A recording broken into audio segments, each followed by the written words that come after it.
কিছু হইব না। আমি আপনাকে 1 লাখ টাকা দিব, প্লিজ এখান থেকে আমাকে বের করার ব্যবস্থা করুন। আম্মা, আম্মা, কি হয়েছে? বাবু কই? তুমি বাবুরে নিছো? বাবু কই মানে? না আমি তো বাবুরে নেই, বাবু না তোর সাথে ঘুমাইলো। বাবু তো এখানে নাই আম্মা। কি কস? মহিলা কই?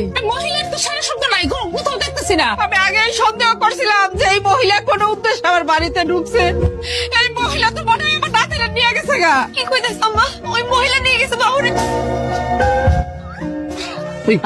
এই দাঁড়া, এত রাতে বাচ্চা নিয়ে আপনি কই যেতেছেন? বাসা আমার, এই না আমার বাড়ি, বাড়িতে চাই। এই দাঁড়া, এই বাচ্চা তো আপনার না? হ্যাঁ আমার না, তাকে তোর কি? কি করবি তোরা? কি করবো সেটা পরের বিষয়, আগে আপনি এটা বলুন, এত রাতে বাচ্চাটাকে নিয়ে আপনি কোথায় যাচ্ছেন? বাচ্চা গুম করতে যাইতেছি, তোকে কোনো সমস্যা?